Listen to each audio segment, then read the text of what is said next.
Well, Stephen and Scott, they are storytellers, and they didn't want to go for the $1 million baby ending or the Rocky ending sort of thing. They started looking into and talking to medics and doctors who actually kind of are around the ring, and it genuinely it's very rare for something like that to happen. It's very, very rare. But they were intrigued by it and the facts that were behind it, and they wanted to they wanted that to be the end. They're quite dark people, you know. It's just the way it's just the way they tell stories, you know. So it's obviously not based on anybody or anything. It's just there is a possibility, a sort of tiny possibility that something can happen to a person like that, and they found that, I don't know, a great form of entertainment. I don't know what they were thinking personally, but that's the way that they wanted to kind of put it across and tell the story. Hard hitting, I think. I mean, I went into the gym just as a workout. I didn't know the risks of boxing or anything, and once I got in the ring and sparred somebody, I truly found a profound respect for the sport. It's not just punching, it's thinking, it's exercise, it's stamina, but a lot of it is thinking and strategic. It's very strategic. There's risks, just like in any other sport. You think there's risks in skiing and gymnastics and football. No matter what sport there is that you're in, there's going to be some risk. I echo your comment. I enjoyed the play immensely. The actors did a great job. As I said earlier, I think they really captured the spirit of the gym. But I was disappointed in the result in the bout, mainly because so many people that come to see this play, it's their first experience for boxing. And believe me, this is such an extreme example of what happens to gym in boxing. You know, just the fact that you change from amateur to pro doesn't change the risk to the athletes.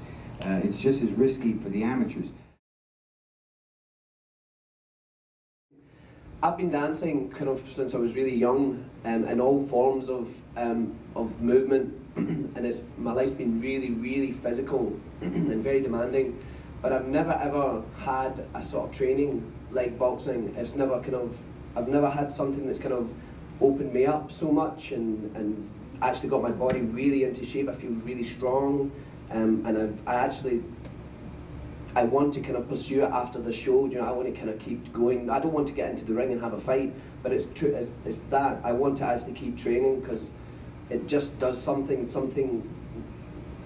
really happens to your centering or something like that. It's a very special sport to kind of get involved in for yourself.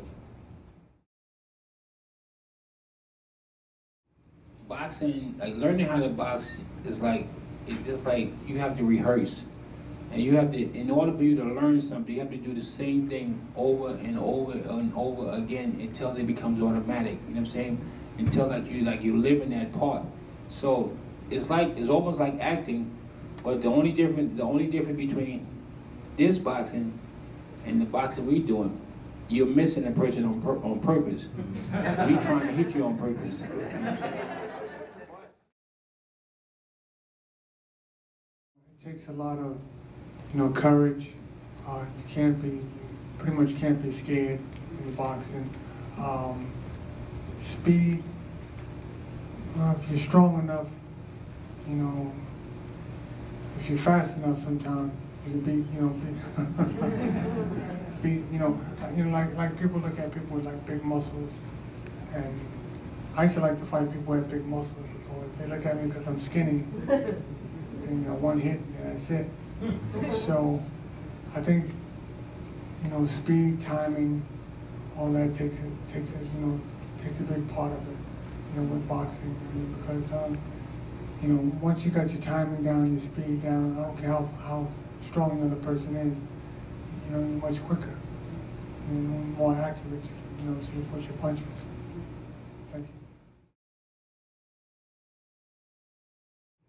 you. People talk about boxers, when they retire, or boxers being hurt, like at the end of the show. But if you look, a lot of football players, when they retire, you don't hear about them. A lot of them were messed up. A lot of them. You see fighters because you know, football is, you know, a seasonal sport. Boxing is not a seasonal sport. So you see more boxers than you see football players. So, I mean, you know, you look at fighters as, you know, oh, these guys always hurt. But look at, you know, you look at an old fighter, it's like, wow. But if you see some of these football players, man, they can't, you know, a lot of them in wheelchairs. So boxing is not as bad as they say it is. You get hit more in football than you do in boxing. At least you got, you know, it's just one-on-one. You got a whole team getting there sometimes. Well, boxing doesn't have a pension plan or no type of, it's not like, well, it's a job to us, but it's not like a job. Okay, I never had a job, so I couldn't tell you. So, but it's a thing where, you know, fighters, you know, after, you know, once we fight, you know, when you're boxing, you know, you have insurance and all of that stuff through the commission. But if you get hurt outside of boxing, that's on you. So, you know, when I turned pro, luckily I had, you know, managers who took care of me well. And, you know, it depends on the managers and stuff they pick now. But I mean, it's a bad situation. You know, boxing doesn't have, like you say, like, you know, retirement plans and all of that stuff. Once you're done, once you finish,